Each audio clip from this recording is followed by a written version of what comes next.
예, 안녕하세요. 반갑습니다. 오늘은 진중권 교수님을 이렇게 모셔서 여러분들과 이렇게 보수를 말하다 이렇게 해가지고 보수에 관련돼서 이렇게 여러분들께 강연을 하실 계획이십니다. 진중권 교수님은 제가 뭐 따로 이렇게 소개해드려야 될 필요는 별로 못 느꼈습니다. 워낙 지금 현재 대한민국에서 핫한 인물이시기 때문에 굳이 소개가 필요 없을 것 같습니다. 지금 새롭게 책을 내셨잖아요. 그래서 책 제목이 뭐였죠? 이것이 우리가 원했던 나라인가인데, 사실 제가 우리 진중권 교수님 모셨을 때는 그 진중권 보수를 말하다 이 책을 쓰셨을 때, 그러니까 한 달 전에, 3, 4일 전에 이렇게 연락을 하셨는데, 그때 이제 보수를 말하다 이걸 관련돼서 아무래도 한번 지금 이제 대선이 얼마 안 남았는데, 그때 보수를 말하다라는 이 책을 쓰셨을 때는 이런 얘기를 하셨어요. 집권당, 즉 민주당이 잘 못하더라도 그 반사이익을 예전 같으면은 야당이 그 표를 가져갈 수 있었는데, 그때 당시만 해도 그러지 못했다. 근데 그 이유가 너무나 야당이 못하기 때문에, 보수당이 너무 못하기 때문에 그 표가 반사이익으로도 가지 않는다라고 그때 이렇게 책에 설명해 주셨거든요. 근데 이제 최근에 이제 선거가 다가와서 그런지, 아니면 양당제 체제 하에서 그런지 몰라도 보수가 특별하게 반성했다거나 또 혁신했다거나 이런 얘기 들어본 적은 저는 없는 것 같은데, 그럼에도 불구하고 지금 보수당의 그 어떤 정당 지지율이 지금 민주당을 넘어섰고 상당한 지금 지지를 받고 있습니다. 이런 걸 보면서 그렇다면 보수는 여전히 반성할 필요가 없고 다시 개혁할 필요가 없는가, 이러한 궁금점으로 인해 가지고 아무래도 우리 직접 그 보수를 맞아 쓰신 우리 진중권 교수님을 직접 모시고 한번 듣는 시간을 가져야 되겠다 이렇게 생각해서 우리 여러 학생들한테 이렇게 모셨으니까 한번 좋은 강연 한번 들어보시기 바랍니다. 예, 안녕하세요. 진중권입니다. 조금 전에 말씀하신 부분부터 얘기를 좀 하고 넘어가야 될 것 같아요. 그 책은 제가 처음에 썼고 한 2년 전이죠, 벌써. 2년 전에 쓴 거고, 그 후에 이제 1년 후에 재보선에서 이겼죠. 근데 그 전에 이제 어떤 일이 있었냐면은 김종인 체제 하에서 보수가 좀 나름대로 혁신하는 모습들을 보였고, 신정강 정책을 채택하고, 보수 혁신의 방향은 아직도 잘 모르지만 뭔가 혁신해야 된다는 의지, 이런 것들은 그 이준석이라는 젊은 대표를 뽑는 것으로 나타난 것 같아요. 그래서 일단 방향은 모르겠지만 일단 생물학적으로라도 젊어지자, 이런 것이 있어서 재보선에서 아주 크게 이겼고, 사실 그 당시 LH 사건만 없었어도 그렇게 크게 이기지 못했을 겁니다. 그럼에도 불구하고 이겼고, 이겼던 게 이제 천패에 계속 연패를 해오던 그 연패 행진에 이제 종지부를 찍고 보수한테 새로운 희망을 줬던 그런 상황이 이제 지금까지 이어지고 있는 것이라고 볼 수가 있습니다. 근데 아까도 말씀하실 때 아직도 근데 제가 볼 때는 보수의 혁신이 좀 또 충분하지 않고, 그 다음에 또 다른 위기가 마지막에 얘기하겠지만 좀 있는 것 같습니다. 그 얘기까지 오늘 하도록 하겠습니다. 먼저 이제 한국 보수에 대해 얘기하기 전에 한국 사회 그 전반에 대한 상황을 좀 간단하게 짚어야 될 것 같습니다. 사실 한국 정치를 이끌어온 두 가지 거대한 이야기가 있었습니다. 거대 서사, 불어로 그랑리스라고 하는 이 두 가지가 다 무너졌죠. 그러니까 근대화라는 겁니다. 화두는. 그 화두의 근대화인데 거긴 두 가지가 있는데, 경제적으로는 산업화, 그 다음에 정치적으로는 민주화. 사실 한국 사회는 이 두 가지 과제를 아주 성공적으로 성취해서 지금은 이제 후진국에서 출발해서 선진국으로 진입한 거의 세계에서 유일한 국가가 되어버렸죠. 그 위대한 이야기가 있었던 겁니다. 하나는 바로 박정희 서사죠. 산업화의 서사가 있었고요. 또 하나가 정치적 민주화 서사, 즉 김대중 노무현의 서사가 있었습니다. 이 두 가지가 오늘의 한국 사회를 만들었다라고 얘기할 수가 있는 거죠. 그런데 이제 그 이후에 어떻게 됐냐면은 새로운 이야기를 쓰는데 보수든 진보든 다 실패하고 있는 것 같습니다. 일단은 진보부터 얘기를 하자면, 이 사람들은 진보라고 얘기해야 될지 모르겠지만 민주당 사람들 같은 경우에는 일단 기득권화됐죠. 그래서 운동권 자체가 기득권화가 돼가지고 이 사회의 새로운 주류가 됐습니다. 그러니까 과거에는 이제 돈 많은 사람들은 다 보수 쪽이었는데 지금은 이제 민주당 쪽이란 말이죠. 그럼 왜 그러냐면은 산업 구조 자체가 바뀌었기 때문이에요. 과거에는 우리가 산업 사회였죠. 그러나 1990년대 중반, 특히 2000년대 초반, 그러니까 벤처 붐 같은 거 기억하실 겁니다. 한국 사회가 산업 사회에서 정보화 사회로 넘어갔고, 산업자본주의에서 이제 금융자본주의로 넘어가는 시기였습니다. 그러다 보니까 경제의 주축이 다른 거죠. 옛날에는 건설, 토목 이런 쪽, 제조업 이런 쪽이었다면은 지금은 이제 뭐 카카오라든지 뭐 카카오 시가총액이 현대자동차를 넘어섰다고 하니까 뭐 네이버라든지 뭐 등등등등 이런 인터넷 기업, 게임이라든지 그러니까 새로운 경제 주체들이 지금 탄생한 거고 그 사람들이 바로 40, 50대들인 거죠.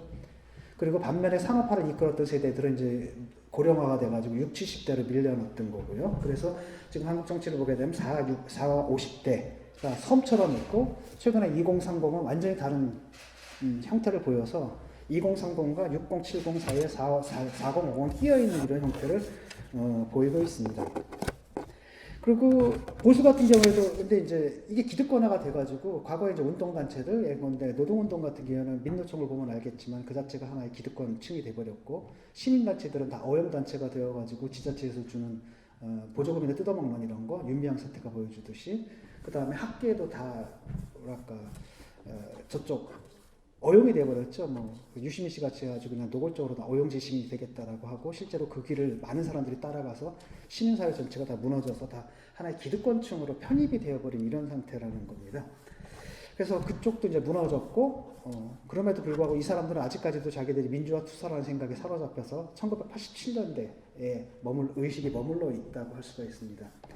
반면에 이제 보수 같은 경우에도 박정희 이후 박정희 정권이 박정희의 사망 이후에 사실은 그 박정희 서사가 끝났는데 그때 대안 소사를 만들어내는데 그걸 만드는데 실패했던 겁니다. 실패해가지고 어떤 일들이 벌어졌냐면은 자꾸 리사이클링을 해요. 아직까지도 보수층을 갖다 사로잡는 그 이야기가 바로 박정희 서사기 때문에 그걸 다시 재활용을 하는데 예컨대 이명박 정권 같은 경우에는 그 경제적 토대 쉽게 말하면은 박정희 정권 시절에 고도 성장의 신화를 재현하겠다 그래서 747 공약 이런 거 하고 그 다음에 토목 사업을 막 벌였죠. 뭐 4대 강인이 뭐니 그러다 망한 거고. 그래서 토대를 30 시절로 이제 돌리려고 했고 그 다음에 이명박 씨 자신도 자신이 그 경제적인 신화가 된 거잖아요. 근데 그 경제적 신화가 쌓였던 게 옛날 70년대 토목 시절이었다는 거죠. 그래서 비전이 거기에 갇혀 있었던 거고 이어서 등장한 박근혜 정권 같은 경우에는 이제 상부구조, 정치적인 상부구조마저 30 시절로 이제 회귀한 거죠. 왜냐하면은 자기가 옛날에 퍼스트 레이디여서 봤던 그게 정치라고 생각하기 때문에 아마 이분은 지금도 자신이 뭘 잘못했는지 아마 이해하지 못하고 계실 겁니다. 억울하다고만 생각하지.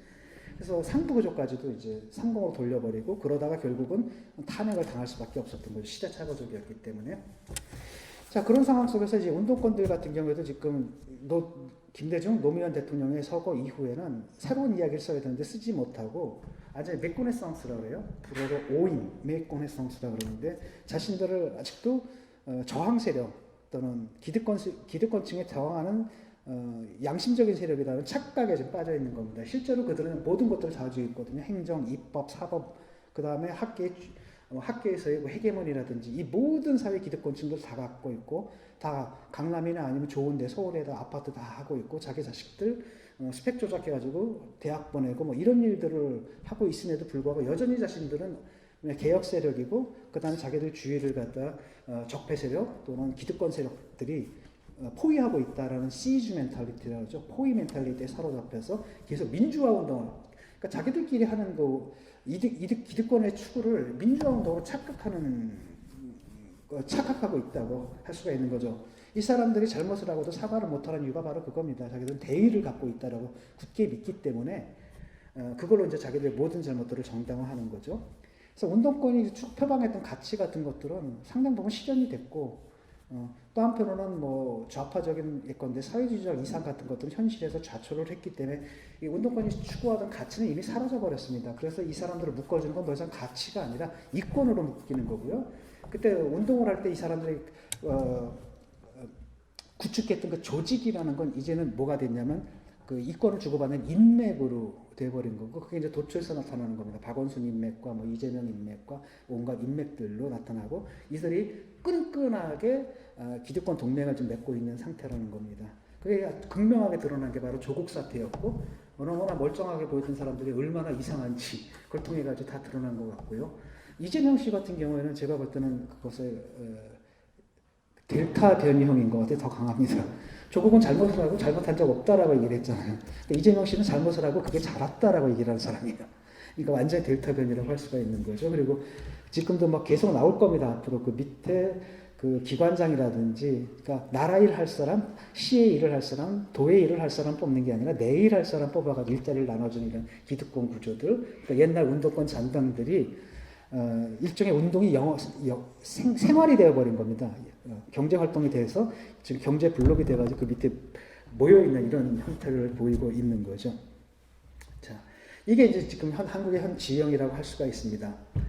그러면 이제 한국의 보수가 아직까지도 제 역할을 좀 제대로 못하고 있다고 할 수가 있는데, 뭐 그 현황은 어제 아마 보셨을 겁니다. 어제 그 국정감사장 있었지 않습니까? 국정감사장에서 이재명을 상대로 완전히 그 참패를 하는 모습을 보였죠. 이게 이제 한국 보수의 실력입니다. 그래서 먼저 좀 그런 자디전 얘기는 나중에 하기로 하고요. 일단은 기존 보수의 구조에 대해서 좀 얘기를 해보도록 하겠습니다.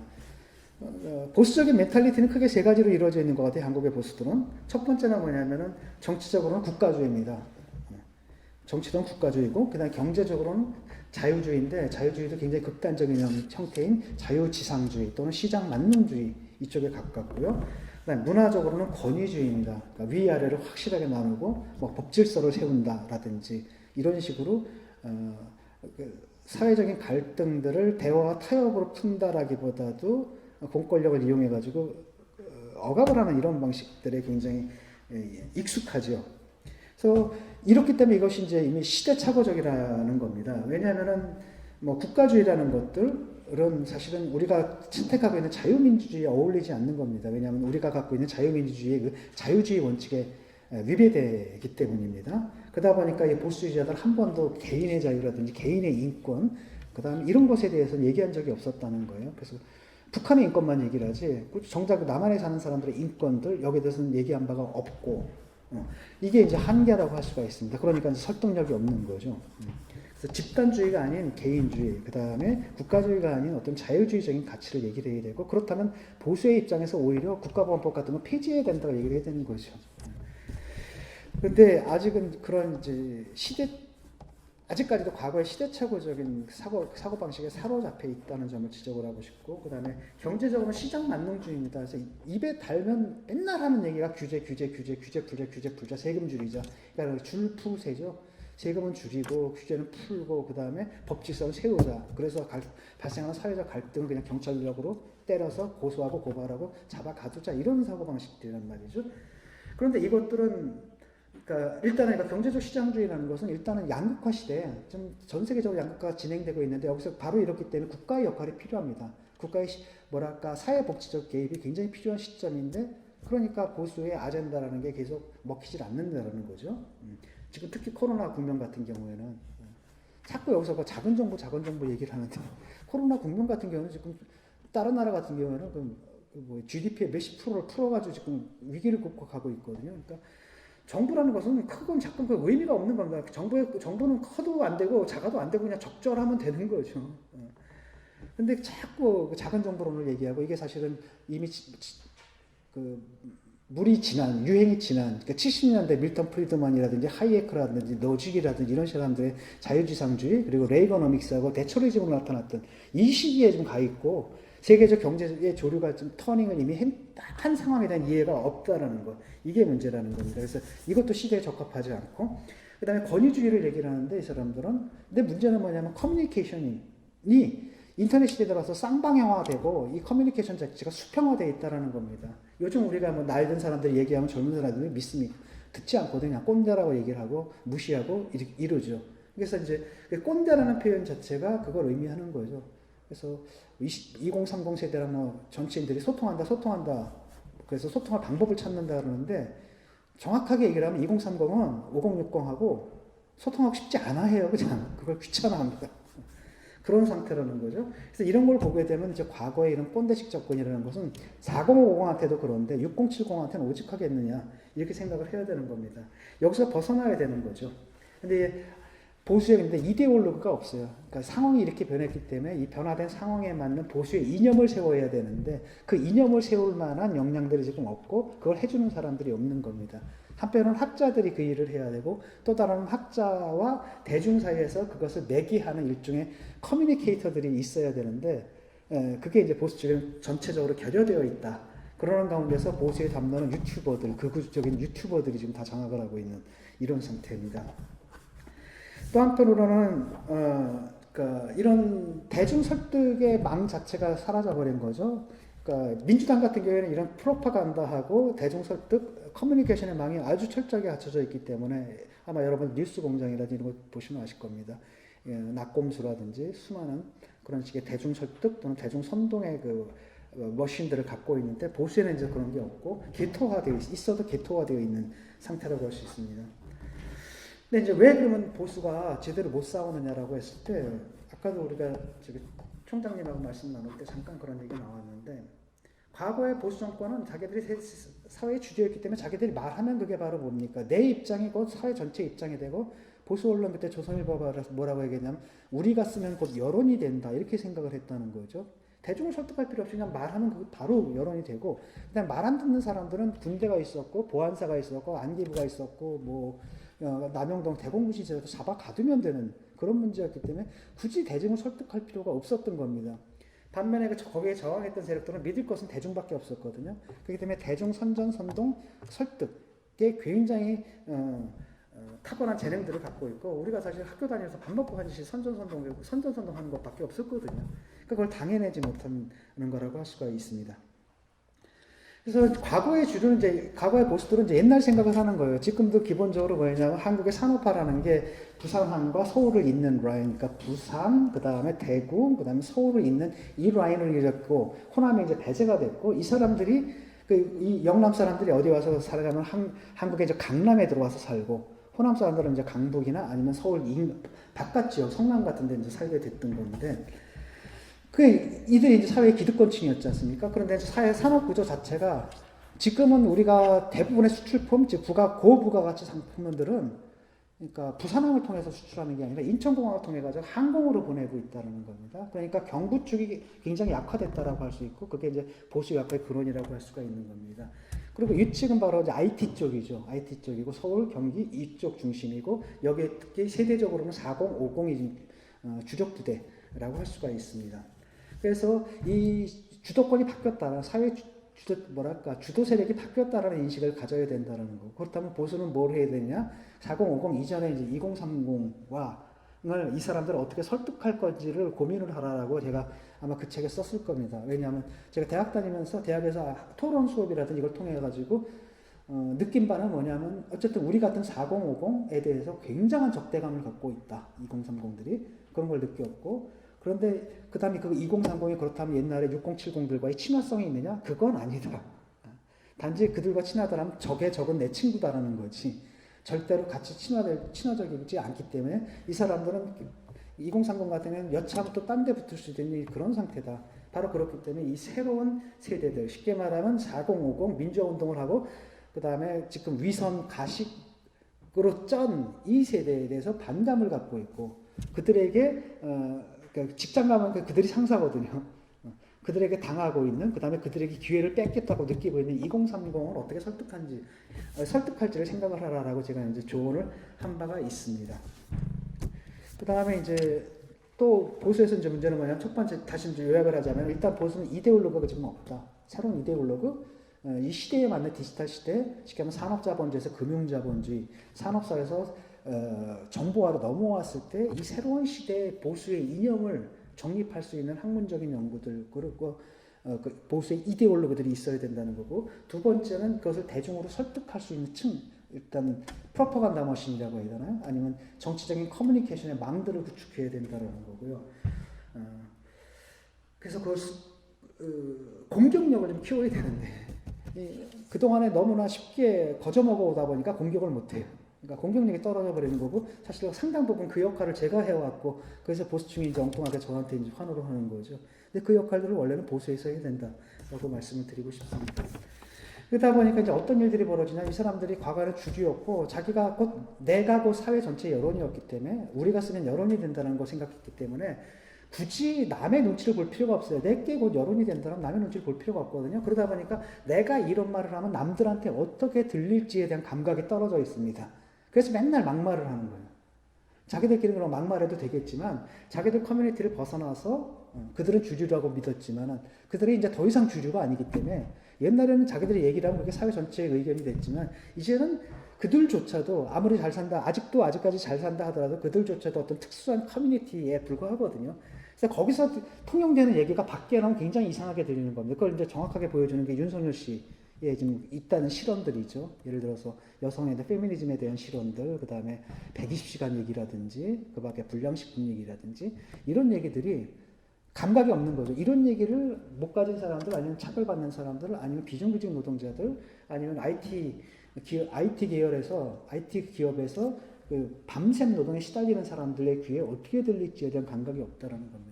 그래서 저는 뭐 지금 PC에 대한 굉장히 불만들 이런 게 있는데 다른 건 몰라도 적어도 보수주의자들은 PC를 경멸하면 안 됩니다. 지금 보수한테 필요한 건 political correctness. 이게 굉장히 필요해요.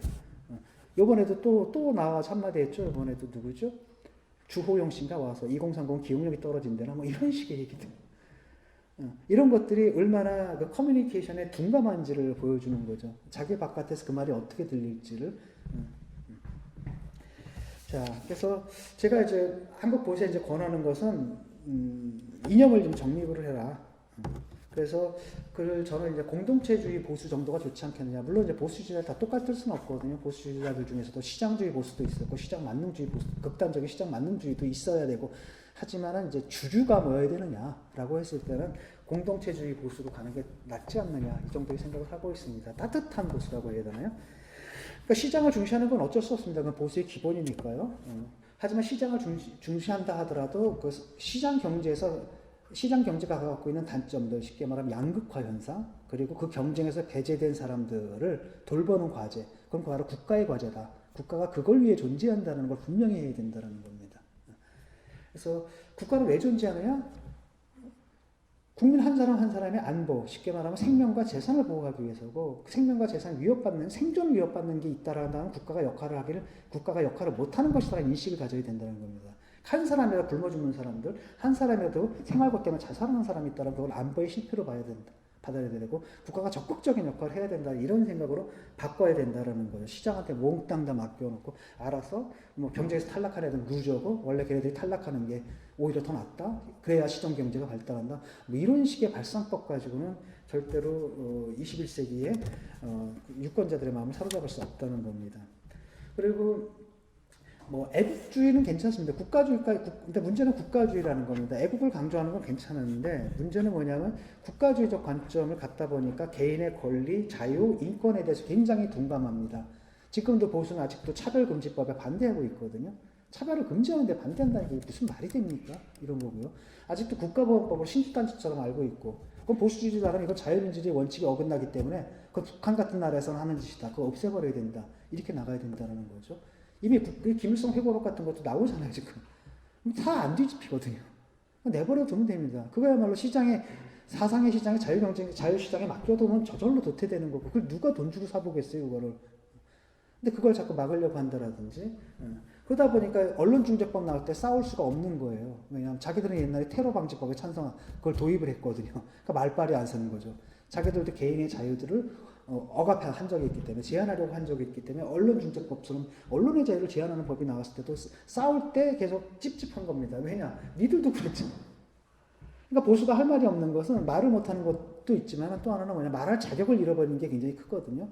근데 이럴 때 확실히 싸웠다라고 하는 언론중재법에 대해서 너희들 그건 좌익전체주의고 좌익집단주의고 잘못된 거다. 자유민주주의 원칙이 위배된다. 니들 그 운동권 멘탈리티에 사로잡혀 있다. 거기서 벗어나야 된다. 그걸 비판할 수가 있는데 그 비판을 못하게 된다는 거지 이럴 때. 그리고 비판을 한다 하더라도 국민이 지들도 그랬으면서 이런 지탄을 받기 때문에 그 비판에 힘이 안 실려버린다는 겁니다. 그 다음에 이제 권위는 이제 필요하죠. 저는. 근데 문제는 뭐냐? 우리 사회의 가장 큰 문제는 뭐냐면은 권위는 없는데 권위주의만 있어요. 갖고 권위는 없습니다. 권위 있는 사람들이 없어요 지금.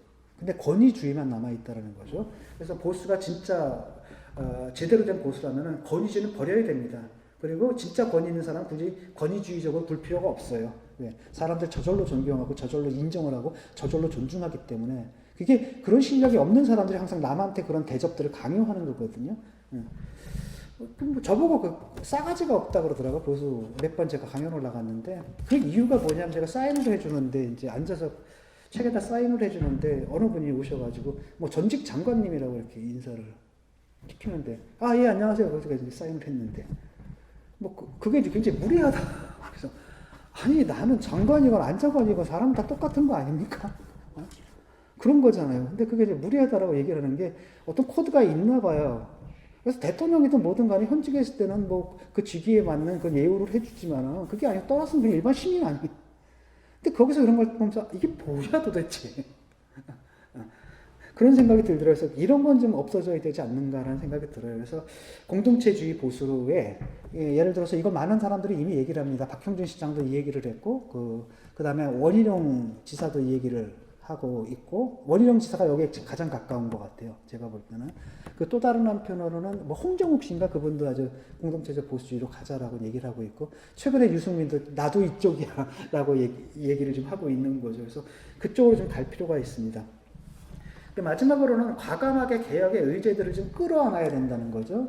지금 오늘 이번 대선은 제가 볼 때 증오 투표가 될 것 같아요. 아마도 이쪽이든 저쪽이 가든 열광하는 분위기는 없을 겁니다. 이재명 지지자들 이재명한테 열광하지 않아요. 윤석열 지지자들 윤석열한테 열광하지 않습니다. 없어요. 아주 극성스러운 일부, 극소수의 극성스러운 집단들만 열광하지 옛날 노무현 시대, 그 노사모라든지 아니면 박근혜 박사모 같은 그런 정도의 열광들은 지금 존재하지가 않습니다. 그렇다면 좋아서 하는 투표가 아니라 뭐예요? 싫어서 하는 투표고 그렇기 때문에 증오 투표, 혐오 투표가 될 것이다.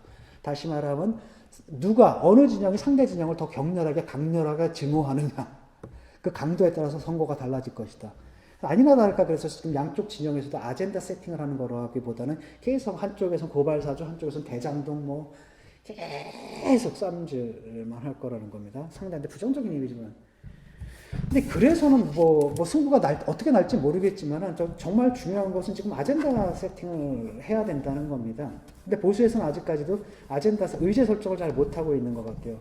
지금 문재인 정권이 실패를 했죠. 그럼 그 문재인 정권 실패한 부분에 대해서 뭐 여러 가지 그 바로잡는 여러 가지 공약들을 내는 건 좋은데 그걸 하나로 묶어서 정확하게 대중들한테 이 정부가 뭐가 가장 잘못된 게 뭐냐, 그 다음에 그걸 어떻게 고치겠느냐를 한 문장으로 요약할 수 있는 아젠다를 세팅을 해야 된다는 겁니다.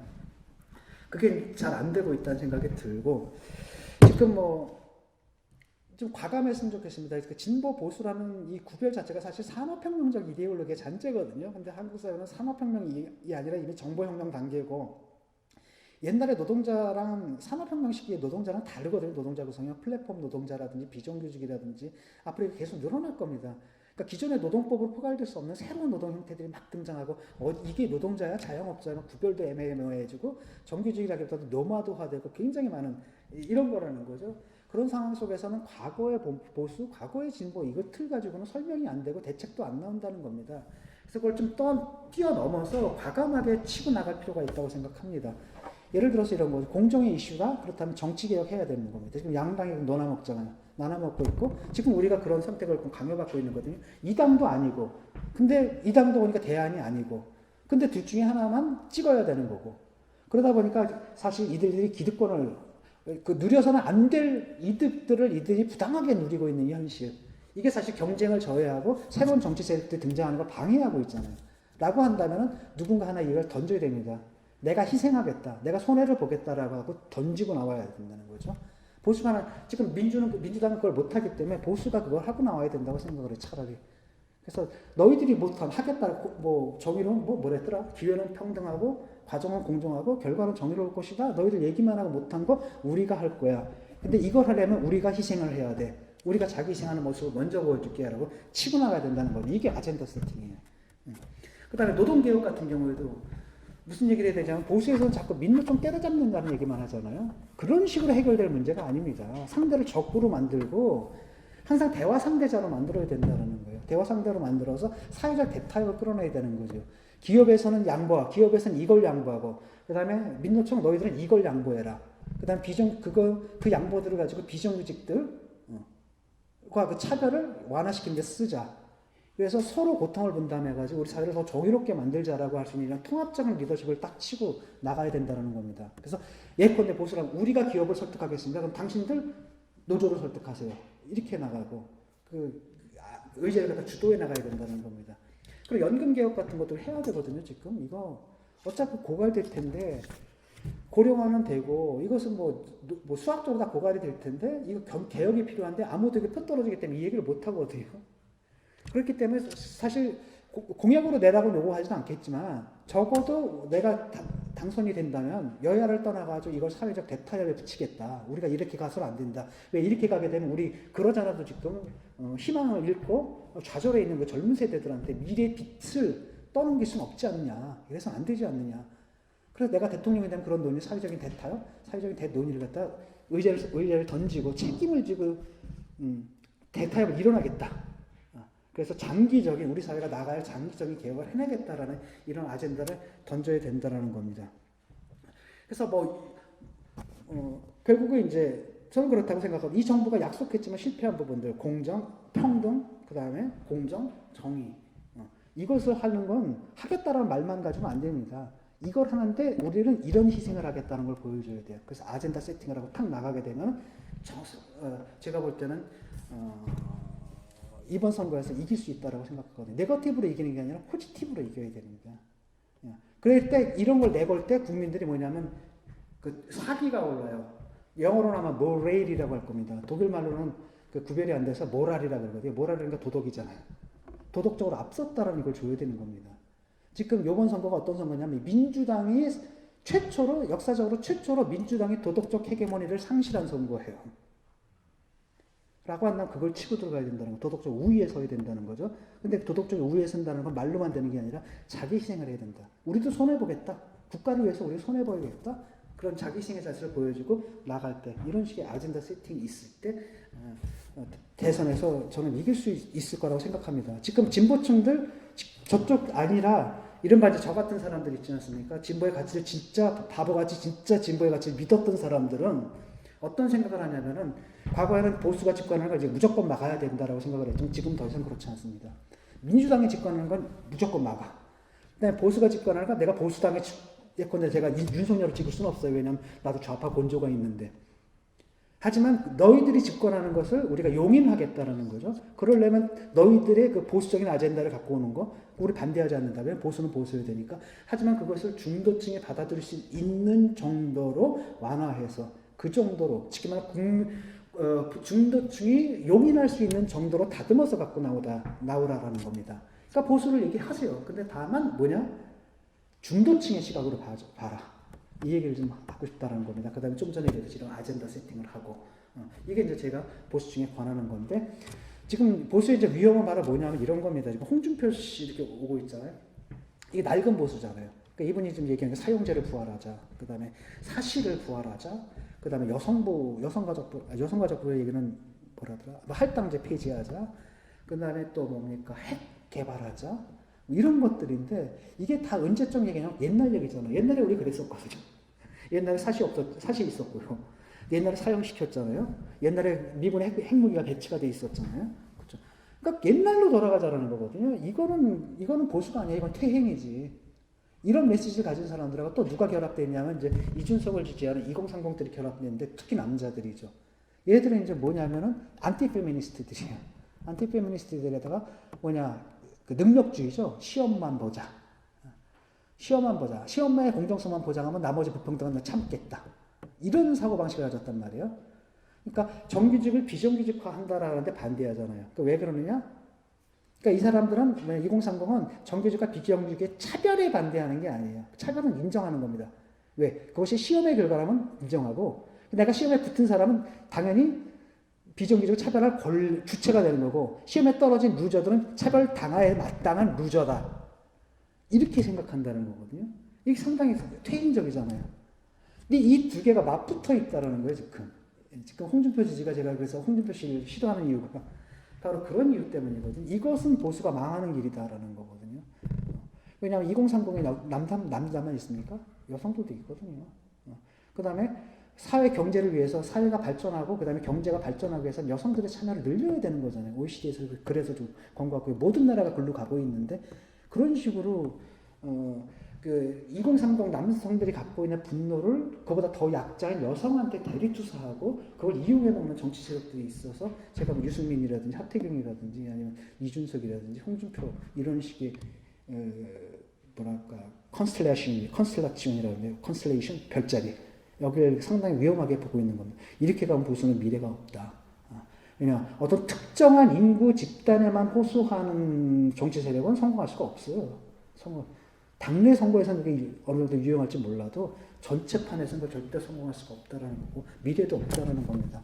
그러니까 보수의 새로운 것은 아까도 얘기했지만 2030과 6070의 연대가 지금 이루어지고 있는데 그 연대하는 방식이 내가 볼 때 굉장히 잘못된 방식으로 이루어지고 있다라는 겁니다. 이게 이제 보수의 새로운 위기고 이걸 돌파하기 위해서는 아까도 얘기했듯이 아젠다 세팅을 제대로 해라. 보수가 희생하는 모습을 보여줘라. 변화하는 모습을 보여줘라. 그래야 그게 진정성 있게 와닿고 국민들은 뭘 보냐면 다 썩은 거 알아요. 근데 잘못을 했을 때 잘못했다고 얘기하는 걸 바라요. 그 다음에 잘못을 했을 때 수정할 수 있는 사람을 원하는 거고 잘못했다는 말을 들을 귀가 있는 사람을 원한다는 거죠. 그래서 잘못을 했을 때 빼고 이러는 게 아니라 정확하게 국민과 소통하면서 국민들이 정말 올바른 요구라고 한다는 걸 얼마든지 수용해서 자기 자신을 갖다가 자기 궤도를 수정할 수 있는 유연성을 가진 그런 보수라고 한다면은 사실 이번 선거는 굉장히 어렵지 않거든요. 모두가 다 좋잖아요. 지금 정권 심판론, 교체론이 엄청나게 높고 그 다음에 뭐 조국 사태 통해서 저 사람, 그 다음에 또 이재명 사태를 통해 가지고 저 사람들의 그 모든 그 취약한 부분들, 위선들, 무능들 이게 다 드러나고 있는 상태거든요. 근데 이걸 지면 안 되죠. 그래서 여기서 이기기 위해서는 네거티브 경쟁을 하는 게 아니라 좀 전에 얘기했듯이 자기 희생에 포지티브 경쟁으로 판을 끌고 가야 된다. 이렇게 말씀드리겠습니다.